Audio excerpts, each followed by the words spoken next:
Hello student. अधिकतर बच्चे alcohol और फिनॉल के भौतिक गुणों को नहीं पढ़ते, वे केवल रासायनिक गुणों को पढ़ते। भौतिक गुणों पर एक या दो प्रश्न एग्जाम में पूछे जाते हैं और इन पर आधारित प्रश्न बहुत ही सरल होते हैं। तो भौतिक गुणों को समझना चाहिए, भौतिक गुणों को पढ़ना चाहिए। और सबसे पहला गुण भौतिक अवस्था है। भौतिक अवस्था पर कोई प्रश्न नहीं पूछा जाता, आपको केवल जानकारी के लिए याद रखना होता है। कार्बन की संख्या 1 से 11 तक सभी अल्कोहल तीखी गंध वाले होते हैं और वाष्पशील द्रव होते हैं, जैसे मेथेनॉल।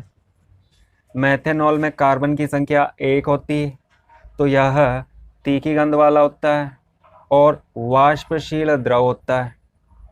वायु में खुला छोड़ने पर इसकी वाष्प बनती है, यह धीरे धीरे वाष्प में बदलता रहता है।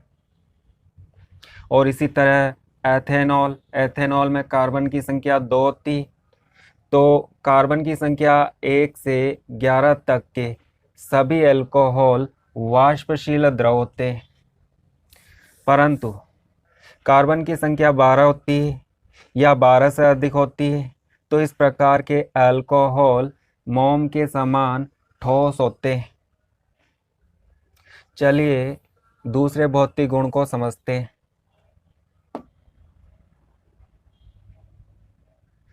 अल्कोहल की स्वापक प्रकृति। स्वापक का मतलब क्या होता है? स्वापक का मतलब नशीला प्रभाव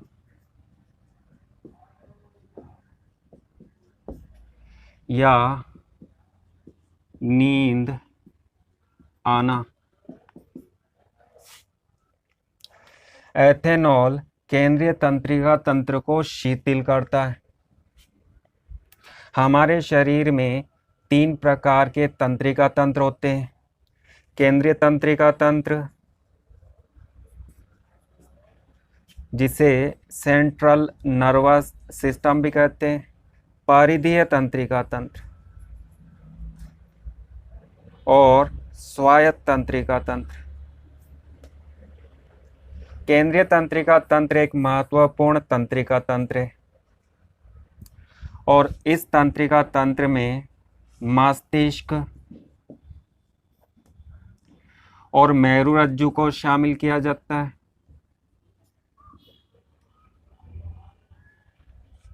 मस्तिष्क और मेरुरज्जु मिलकर केंद्रीय तंत्रिका तंत्र बनाते हैं। ये दोनों हमारे शरीर को नियंत्रित करते हैं, हमारे शरीर में होने वाली सभी क्रियाओं को नियंत्रित करते हैं। एथेनॉल केंद्रीय तंत्रिका तंत्र को शिथिल कर देता है। शिथिल का मतलब ढीला कर देता है। केंद्रीय तंत्रिका तंत्र धीमी गति से कार्य करता है और इससे बेहोशी उत्पन्न होती है। व्यक्ति बेहोश हो जाता है या व्यक्ति को नींद आती है। मेथेनॉल विषैला होता है, इसकी प्रकृति विषैली होती है। इसके सेवन से व्यक्ति में अंधापन आ जाता है, व्यक्ति अंधा हो जाता है। अधिक सेवन से जान भी जा सकती है। जब एथेनॉल को बनाया जाता है, एथेनॉल का निर्माण किया जाता है, तो उसके साथ कुछ मात्रा में मेथेनॉल बन जाता है। मेथेनॉल को अलग करना पड़ता है। तीसरा भौतिक गुण, अल्कोहल की जल में विलायता। विलायता का मतलब घुलनशीलता।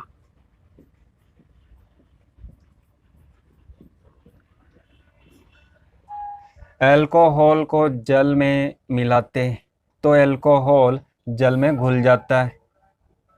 इसका कारण क्या है? अल्कोहल के अणु जल के अणुओं के साथ हाइड्रोजन बंध बनाते हैं। हाइड्रोजन बंध के कारण अल्कोहल जल में घुल जाता है। हाइड्रोजन बंध कैसे बनता है? वे सभी अणु जिनमें हाइड्रोजन के साथ या तो फ्लूओरीन जुड़ा होता है या ऑक्सीजन जुड़ा होता है या नाइट्रोजन जुड़ा होता है। हाइड्रोजन परमाणु के साथ इन तीनों में से किसी भी एक तत्व का परमाणु हाइड्रोजन से जुड़ा होता है तो उन सभी अणुओं के बीच हाइड्रोजन बंध पाया जाता है। जैसे जल में 2 हाइड्रोजन परमाणु एक ऑक्सीजन के साथ जुड़े होते हैं तो जल के अणुओं के बीच में हाइड्रोजन बंध पाया जाता है।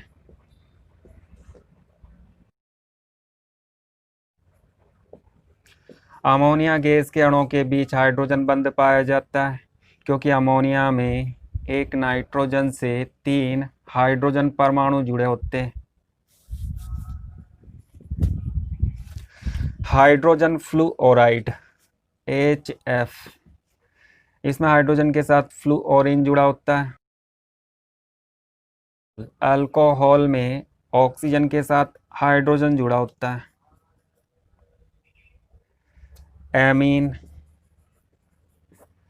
एमीन में नाइट्रोजन के साथ 2 हाइड्रोजन जुड़े होते हैं।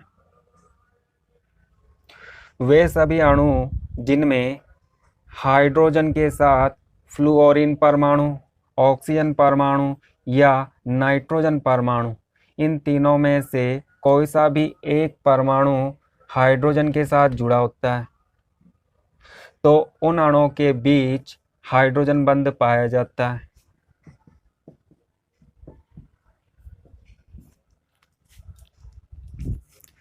परंतु हाइड्रोजन बंध का निर्माण कैसे होता है?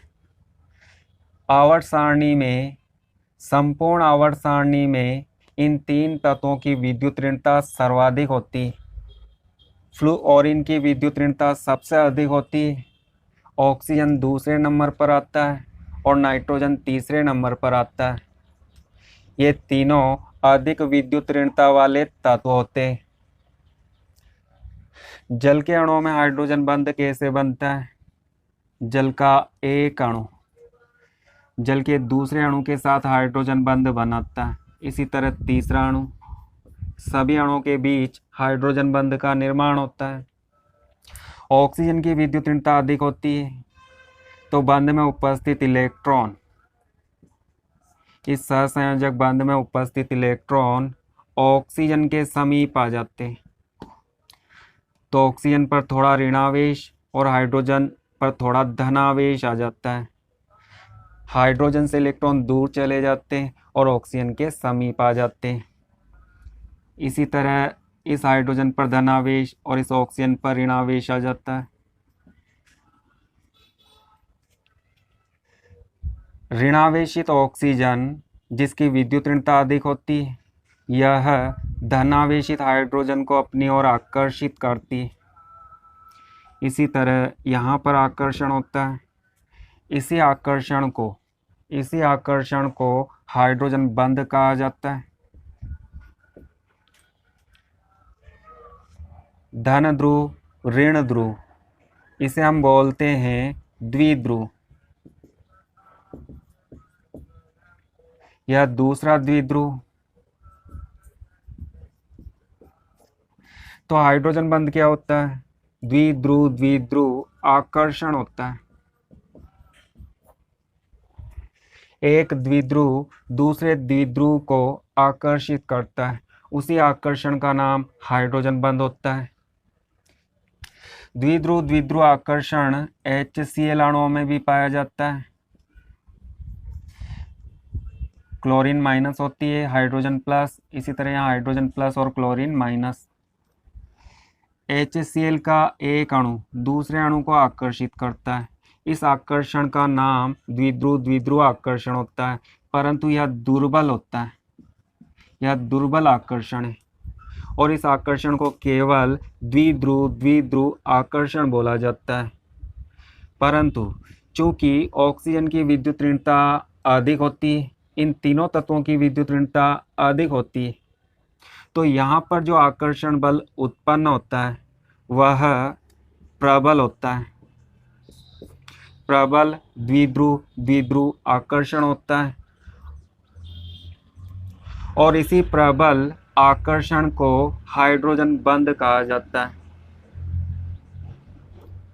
जबकि यहाँ पर दुर्बल द्विध्रुव द्विध्रुव आकर्षण होता है, तो इसको केवल द्विध्रुव द्विध्रुव आकर्षण बोला जाता है।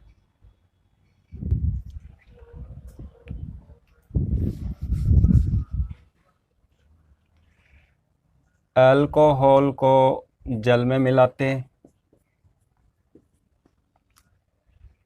तो अल्कोहल के अणु जल के अणुओं के साथ हाइड्रोजन बंध बना लेते हैं, जिसे इस तरह से प्रदर्शित करते हैं।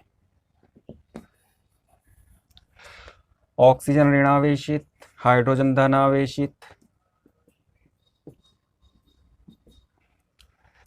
ऋणावेशित ऑक्सीजन धनावेशित हाइड्रोजन को आकर्षित करती है। तो अल्कोहल और जल के अणुओं के बीच इस तरह से हाइड्रोजन बंध बनता है।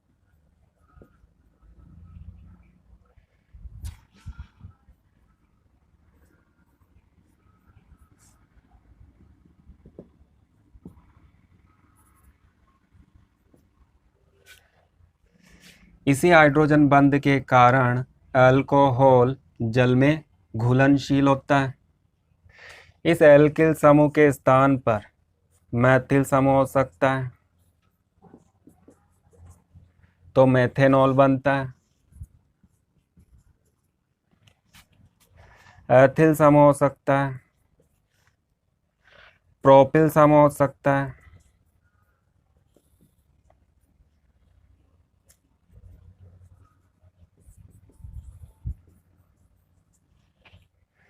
जब कार्बन परमाणुओं की संख्या बढ़ती तो एल्किल समूह का आकार बड़ा हो जाता है। एल्किल समूह जल प्रतिकर्षी समूह है।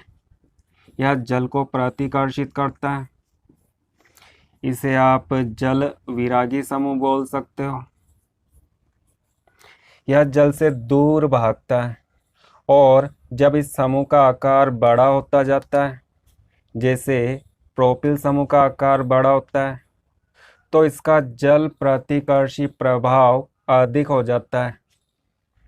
तो एल्किल समूह का आकार बड़ा होने पर अल्कोहल की जल में विलयता कम होती जाती है।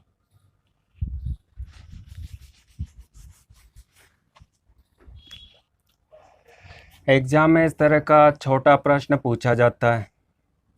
अलग अलग प्रकार के अल्कोहल के नाम या सूत्र दिए जाते हैं और आपसे पूछा जाता है इन अल्कोहल को विलयता के बढ़ते क्रम में या घटते क्रम में व्यवस्थित कीजिए। सभी अल्कोहल जल में विलय होते हैं क्योंकि अल्कोहल जल के अणुओं के साथ हाइड्रोजन बंध बनाते हैं। उस अल्कोहल की विलयता सबसे अधिक होती है जिसमें छोटे आकार का एल्किल समूह होता है। इस एल्किल समूह में कार्बन परमाणुओं की संख्या 1 है, जबकि इस अल्कोहल में कार्बन परमाणुओं की संख्या 2 है। इसमें एल्किल समूह का आकार बड़ा होता है, इसमें छोटा होता है। एल्किल समूह जल प्रतिकर्षी होता है, जिससे यह अल्कोहल की जल में विलयता को कम कर देता है। जैसे जैसे एल्किल समूह का आकार बड़ा होता जाता है, अल्कोहल की जल में विलयता कम होती जाती है। यहाँ पर 3 कार्बन परमाणुओं का बड़े आकार का एल्किल समूह है। इन तीनों अल्कोहल की विलयता का यह घटता क्रम है। घटते क्रम को हम क्या बोलते हैं? अवरोही क्रम।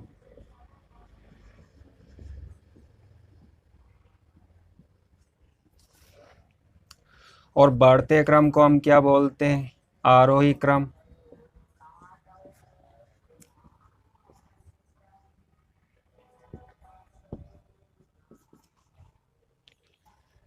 परंतु इन दोनों की विलयता की हम बात करते हैं तो इसमें 3 कार्बन परमाणुओं का एल्किल समूह है और इसमें भी 3 कार्बन परमाणुओं का एल्किल समूह है। ये दोनों समावयवी होते हैं। मैंने कैसे पहचाना कि ये दोनों समावयवी होते हैं? वे सभी कार्बनिक यौगिक जिनके अणु सूत्र समान होते हैं, अणु सूत्र समान होते हैं, परंतु संरचनाएं अलग अलग होती हैं, संरचनाएं भिन्न भिन्न होती हैं। उनको संरचनात्मक समावयवी कहते हैं।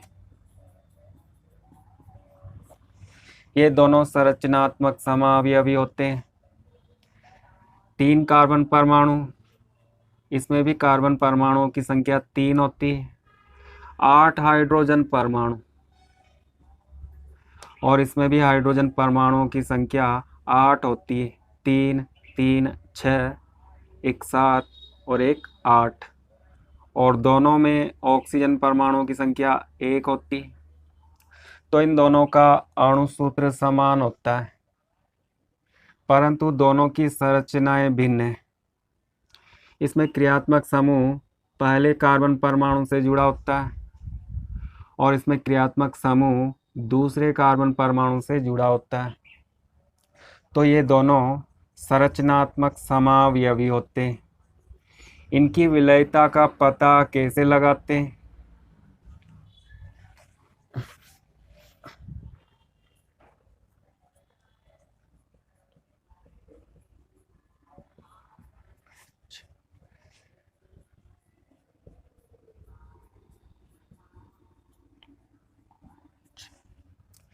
यह कार्बन परमाणुओं की सीधी श्रृंखला है, तो इस अणु का आकार अंडाकार होगा। यहाँ पर कार्बन परमाणुओं की सीधी श्रृंखला नहीं है, यह शाकित श्रृंखला है और इस अणु का आकार लगभग गोलाकार होगा। दोनों का अणु सूत्र समान होता है, तो दोनों का अणु भार भी समान होगा।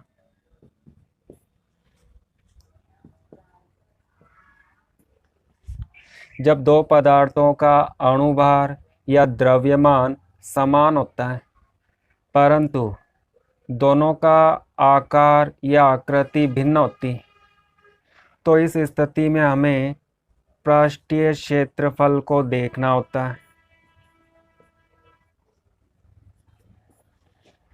पृष्ठीय क्षेत्रफल कम होता है, माना पृष्ठीय क्षेत्रफल कम होता है, तो विलयता अधिक होती है।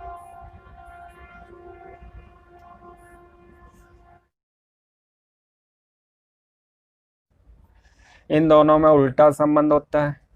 पृष्ठीय क्षेत्रफल कम होगा तो विलयता अधिक होगी। पदार्थ की मात्रा समान होती है, परंतु पदार्थ की आकृति अलग अलग होती है। घनाकृति, अंडाकार आकृति, शंकु आकृति, गोलाकार आकृति, इन सभी पदार्थों की मात्रा या इनका अणुभार समान है, परंतु इनका पृष्ठीय क्षेत्रफल अलग अलग होता है, इनकी सतह का क्षेत्रफल भिन्न होता है। इस स्थिति में गोलाकार अणुओं की सतह का क्षेत्रफल कम प्राप्त होता है। चूँकि यह अणु लगभग गोलाकार होता है, तो इसकी सतह का क्षेत्रफल कम हो जाता है, इसका पृष्ठीय क्षेत्रफल कम हो जाता है, तो इसकी विलयता अधिक होती है और इसकी विलयता कम होती है। इन दोनों का क्रम इस तरह से होगा।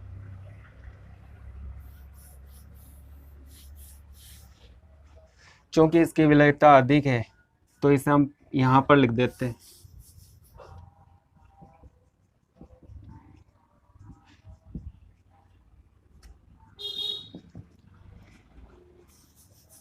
और इसकी विलयता सबसे कम है, तो इसे बाद में लिख देते हैं, इसके बाद लिखते हैं।